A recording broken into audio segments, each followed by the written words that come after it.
Bien, chers amis, nous avons commencé à approcher la métaphysique du vaudou, en commençant bien sûr par le code vaudou. Et quand nous parlons du code vaudou, nous avons expliqué ce que c'est que le code, d'accord? C'est une information qui renferme une autre information et dont la véritable information se cache toujours à l'intérieur d'une information. Et de toute façon, ce n'est pas l'objet de notre échange. Nous avons également parlé du vaudou. Et en ce qui concerne le vaudou, nous avons dit que nos ancêtres, comme ils sont tous venus de l'Égypte antique, chaque culture a récupéré de l'Égypte la connaissance, disons, selon sa perception.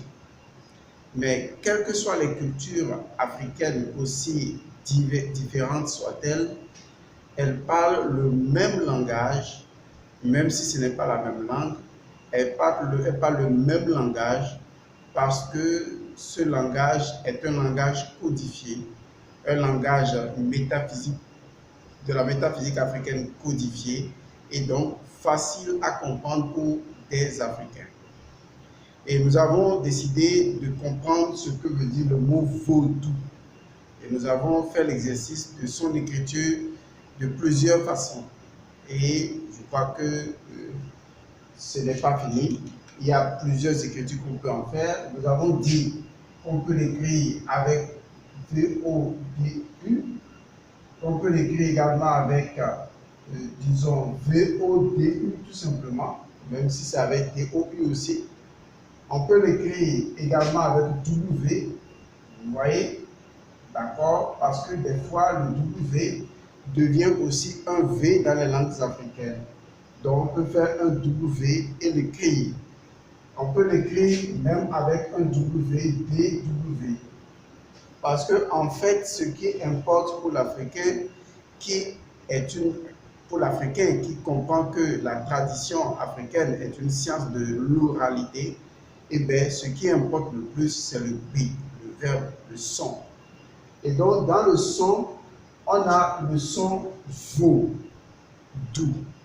Et que ce soit vo avec V ou vo avec W, parce qu'on peut l'écrire également avec V, D, de cette manière-là, que ce soit le mot écrit en V ou W, c'est la même chose. Ce qui est important à comprendre ici, c'est que cela exprime ce que je pourrais appeler une compréhension intuitive de ce dont on veut parler. Car il faut approcher les langues africaines avec la pensée intuitive et non avec la pensée cartésienne. C'est à partir de ce moment-là que tous les Occidentaux font l'erreur d'apprécier les réalités africaines avec une pensée qui n'est pas africaine, qui est purement et simplement cartésienne, une pensée qui voit les choses en étage ou par élimination en procédant ainsi pour tenter de trouver une vérité. Alors que la pensée africaine, elle est holistique, elle embrasse le tout comme, disons, un esprit circulaire.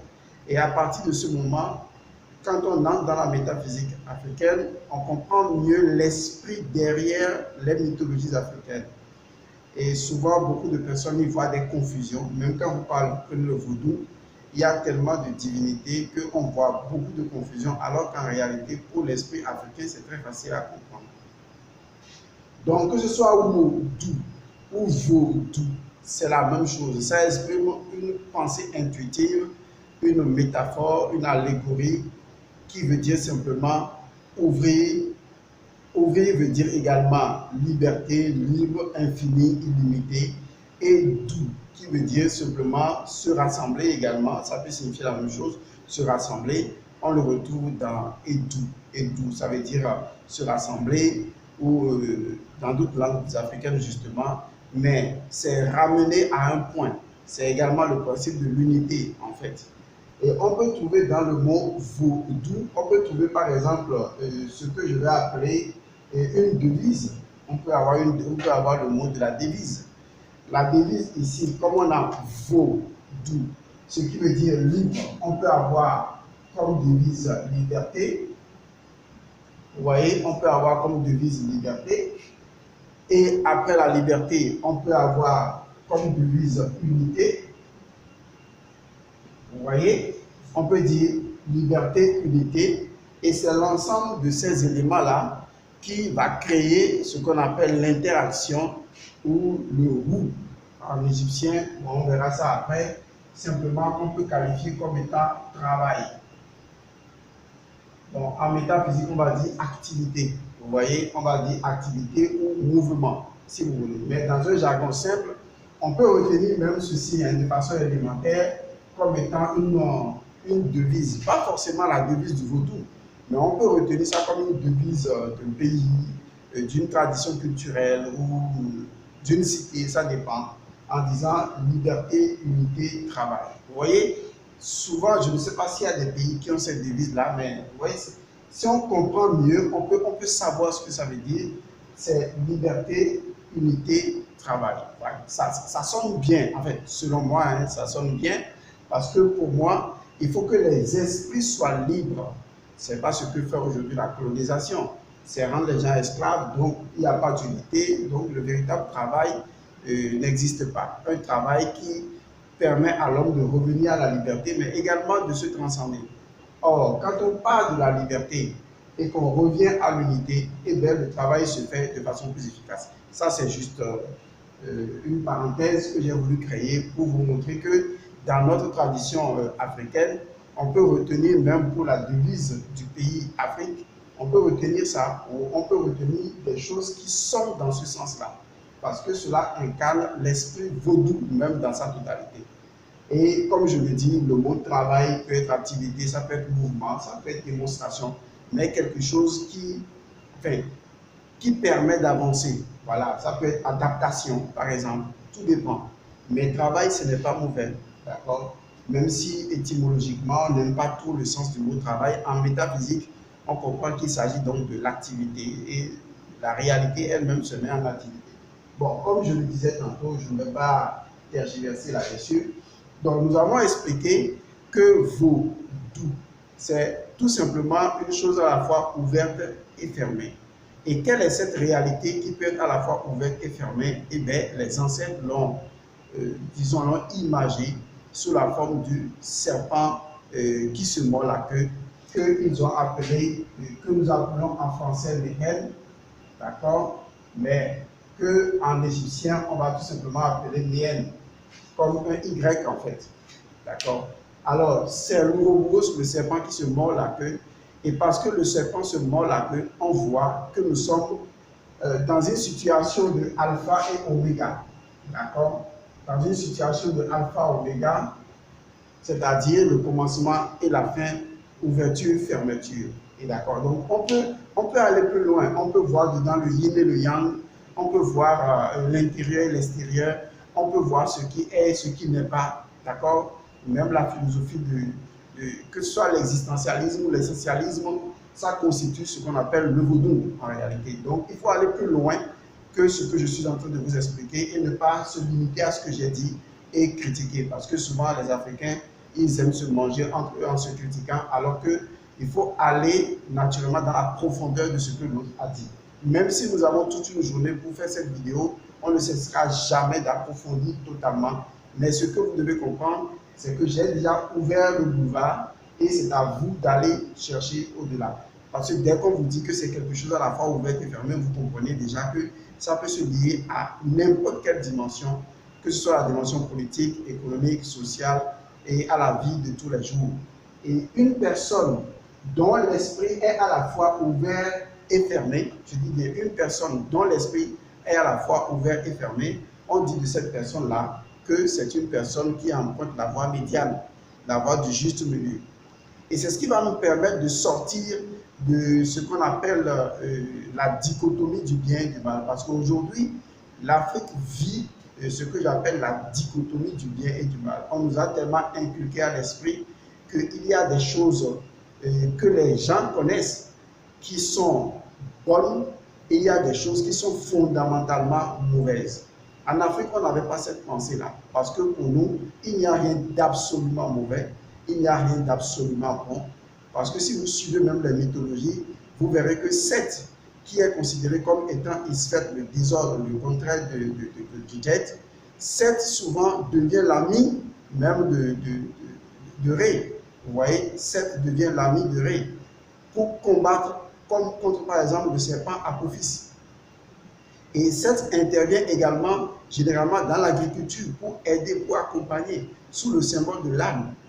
Donc on ne peut pas dire d'une chose qu'elle est absolument mauvaise et d'une autre chose qu'elle est absolument bonne. Nous, on appelle ça des valeurs morales. Or, la morale, elle est, comment devrais-je dire ça? Elle est tout simplement liée à des époques, à des civilisations, à des périodes.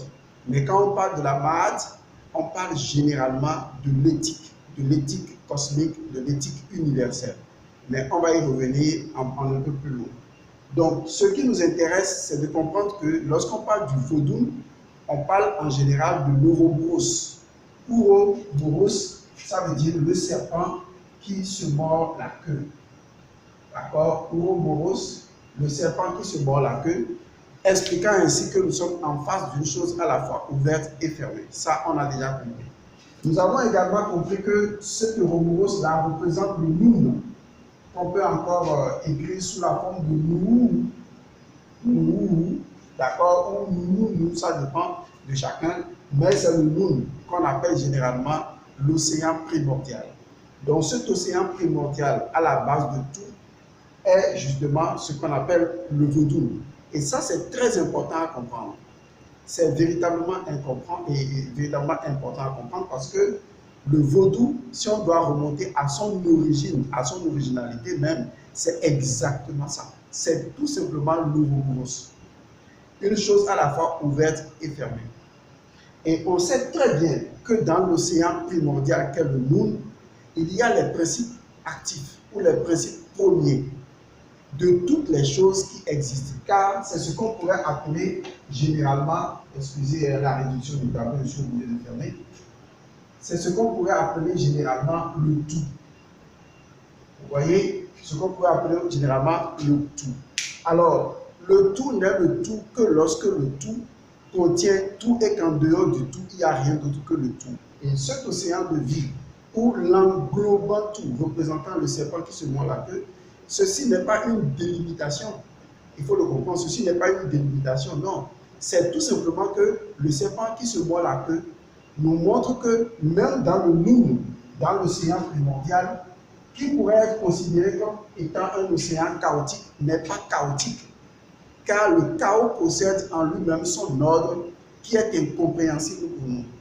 Donc, ce symbolisme du serpent qui se mord la queue montre tout simplement l'harmonie, l'équilibre, l'ordre, l'amour qui se trouve au sein même du tout, de l'englobant tout. C'est d'ailleurs de cette harmonie que va émerger à tout. L'être qui est né par lui-même va émerger de cette réalité-là.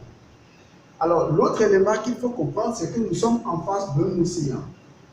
Alors, il faut remarquer que dans l'Égypte antique, le Noun n'avait son importance que parce que c'était comparé toujours au Nil. Et tout ce qui est lié au Nil est généralement lié au Noun. Et vous comprenez que l'Égypte ne pouvait pas exister sans le Nil. C'est grâce au Nil qu'on peut parler de l'Égypte parce que c'est le Nil qui a donné la possibilité de la sédentarisation afin que les peuples se développent et que se développe l'agriculture, le commerce et tout ce que nous savons. Donc le Nil devient également le symbole de ce Nil, en fait, de ce Nil-là. Et retenez que nous sommes devant un élément liquide. Cet élément liquide-là possède, disons, en lui-même, je vais dire peut-être deux états, mais qui en fait c'est un seul état. Parce qu'à l'intérieur du nous, les principes actifs ou les entités ou les littéraux ou les divinités, quel que soit le nom que vous allez donner, dans ce vaudou-là, les vaudous ou les entités ou les divinités qui sont à l'intérieur possèdent généralement deux natures. Une nature complètement essence et une nature complètement existence. C'est pourquoi on dit souvent, dans le jargon métaphysique de l'Égypte antique, que tout existant préexiste à sa propre existence.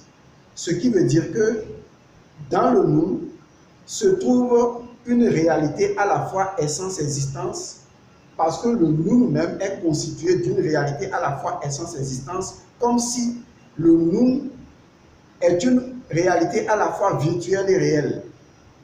Et c'est pour cette raison que du nous, d'autres réalités peuvent exister.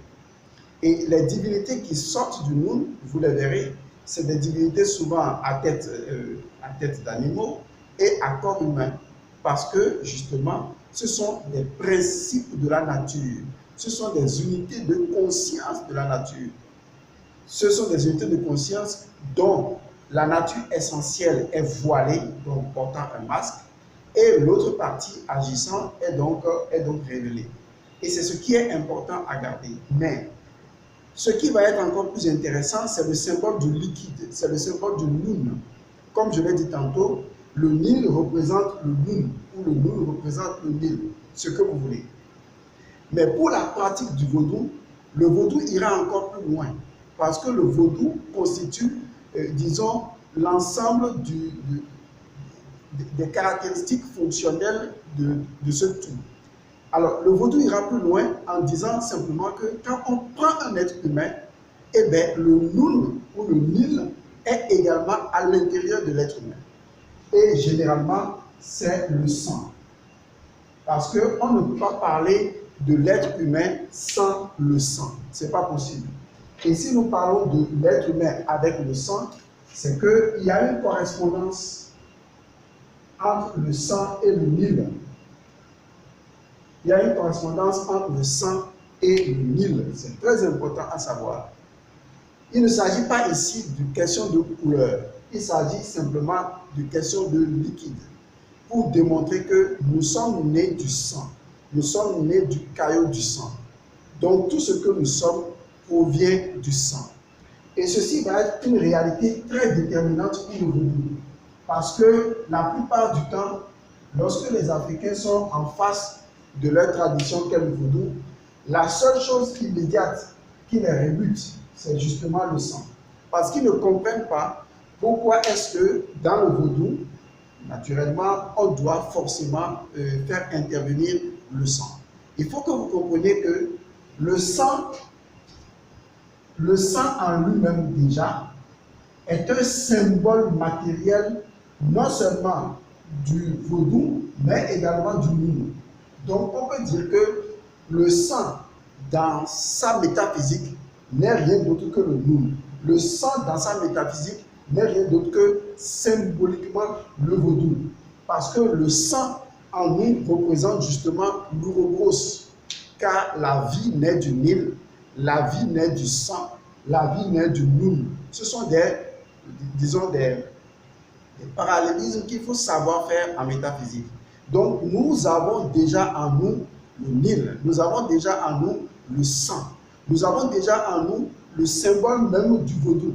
Le symbole premier du vaudou, c'est le sang. Donc vous verrez que le sang interviendra généralement dans les rites vaudou. Parce que le sang est non seulement un élément important en termes d'énergie, de vitalité du vaudou, selon les praticiens, mais le sang est également le symbole qui montre que tout provenant donc du Nun, c'est seulement dans le Nun, en tant que principe premier, que les choses peuvent être retournées. Vous voyez le principe de vaudou, le commencement et la fin. C'est seulement dans ce Nun-là que les choses peuvent être retournées pour être remodifiées, redéfinies, et on peut recréer de nouvelles réalités. Donc l'alchimie même se trouve à l'intérieur du Nun, où les choses peuvent se convertir en une autre chose à l'échelle infinie, car le Nun est le domaine de possibilité de toutes les possibilités. C'est d'ailleurs pourquoi on l'appellera généralement le principe premier. Alors, étant donné que le sang est le vaudou, le sang est le Nun, le sang est le Nil, l'intervention du sang dans le rituel vaudou se trouve justifiée selon les adeptes.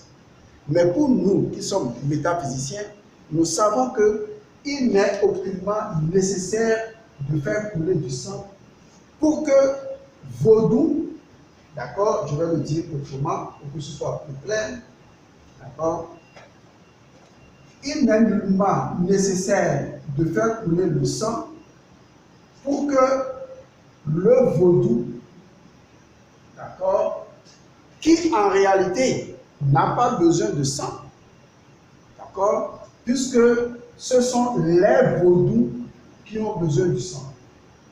Nous faisons souvent la différence entre les deux. Selon ce que nous savons, le vaudou n'a pas besoin de sang parce que le vaudou n'est même pas une divinité.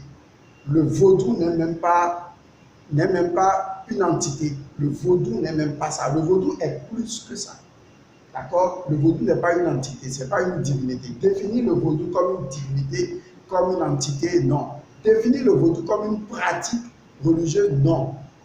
Le vaudou, c'est d'abord l'ouroboros. C'est ça qu'il faut comprendre. Le vaudou, c'est d'abord quelque chose à la fois ouvert et fermé. C'est un mystère.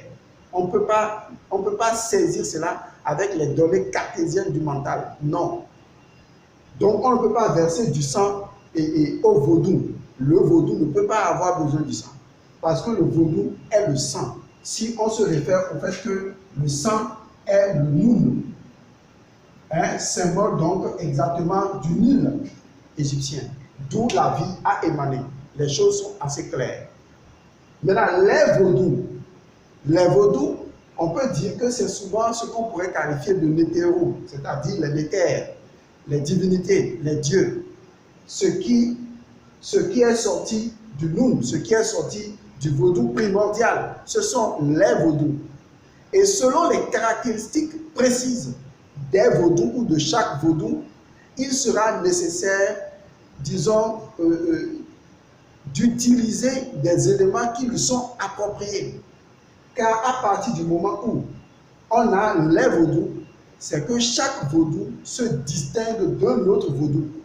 C'est pourquoi je disais tantôt qu'il faut faire la différence entre le vaudou et les vaudous.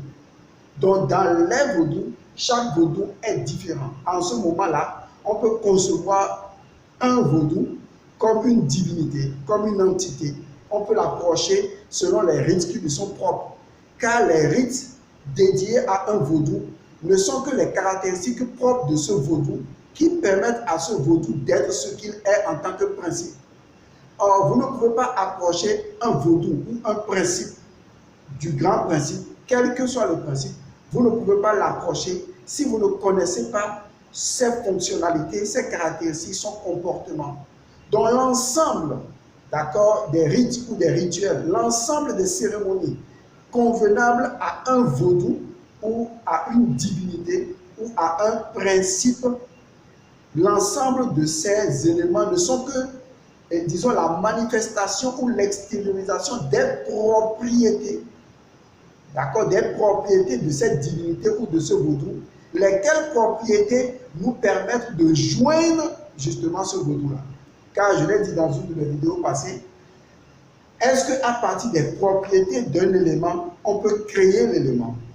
Si à partir des propriétés d'un élément, on peut créer l'élément, je parle là carrément en sciences, si vous voulez, ou physique, si vous voulez, si à partir des propriétés d'un élément, on peut créer l'élément, et donc il est facile de comprendre qu'à travers les propriétés d'une divinité, c'est-à-dire les caractéristiques propres au fonctionnement de cette divinité-là, si on les connaît, si on connaît donc les rites, les danses, les chants, les mouvements, les rotations, les gestuels, les incantations propres à cette divinité, compte tenu de ses caractéristiques ou propriétés, eh bien, on peut activer cette divinité et la rendre opérationnelle.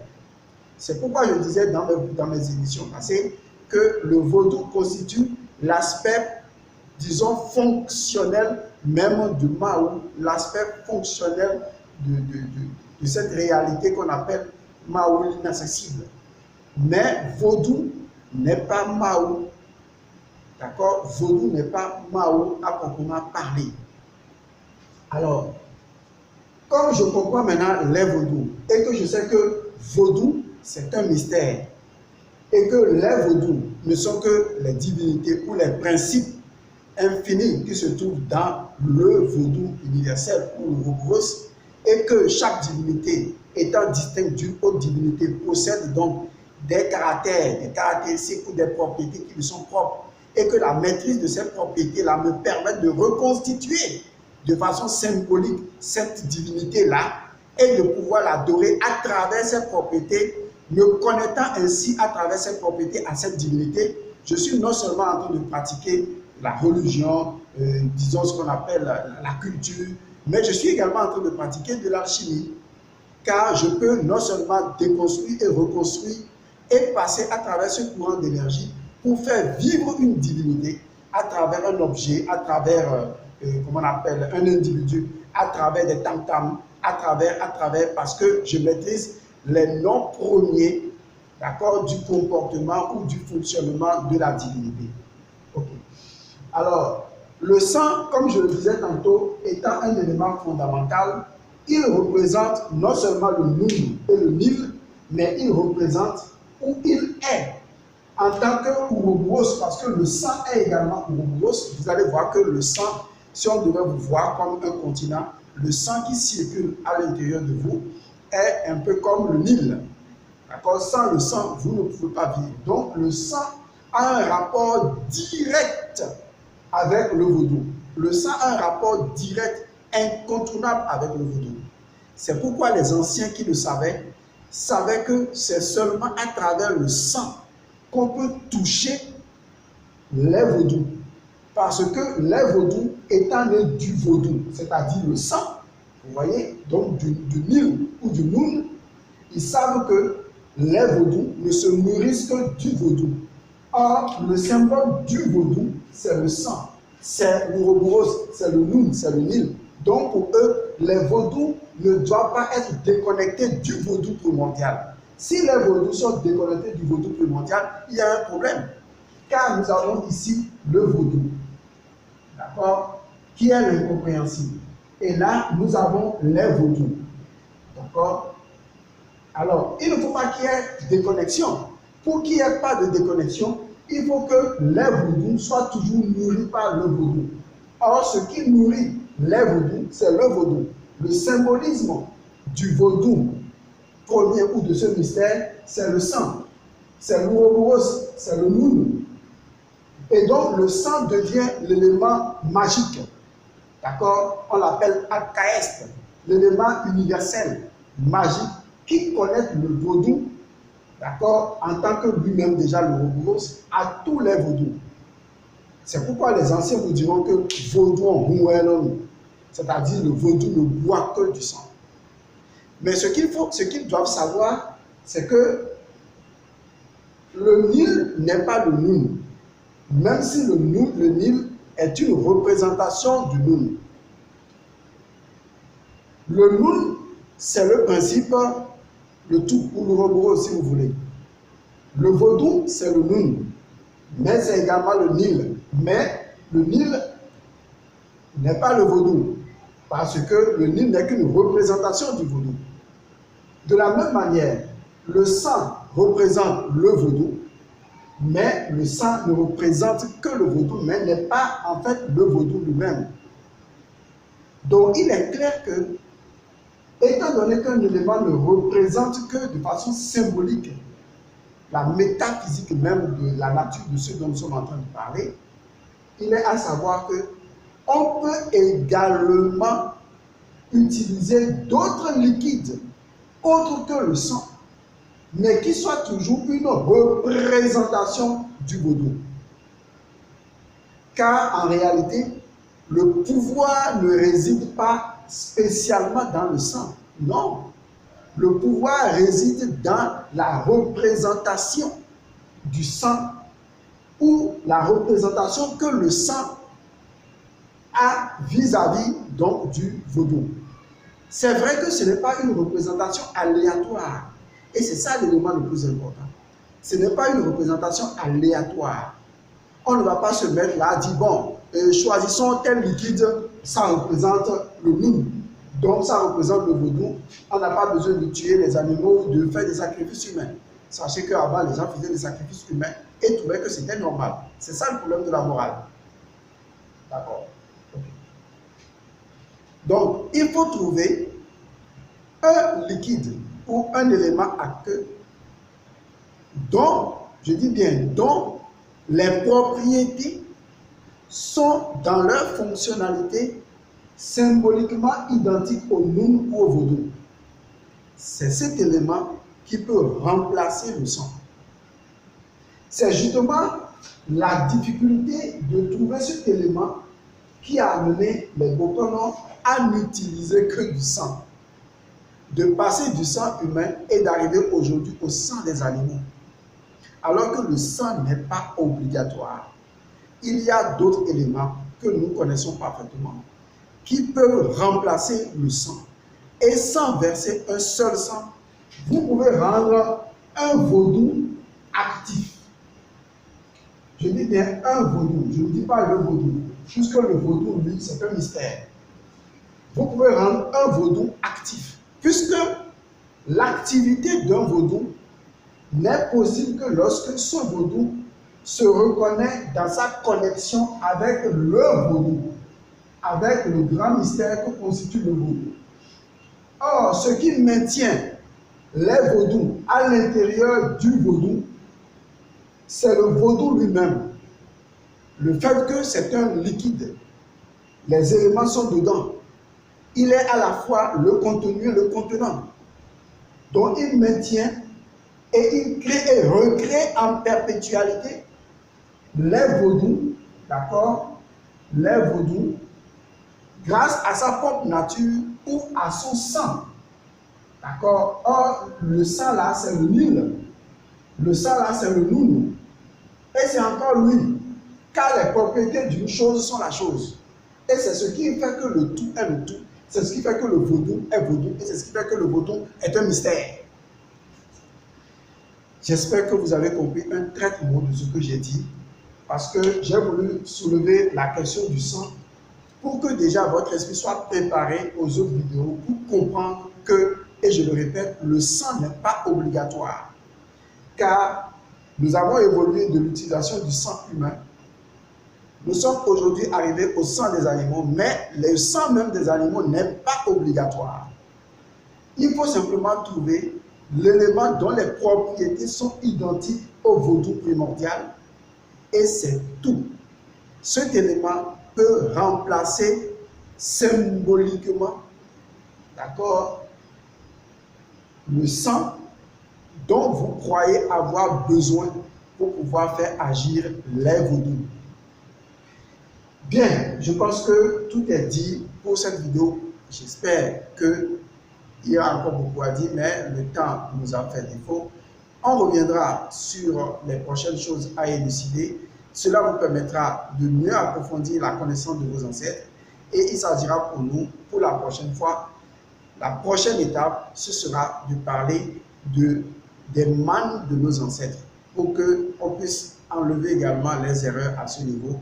Quelle est la relation entre le vaudou et les mânes de nos ancêtres? Il faut que nous tissions cette relation pour que vous compreniez de quoi il s'agit.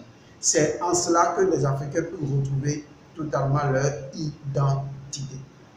Je vous remercie et je vous dis à bientôt.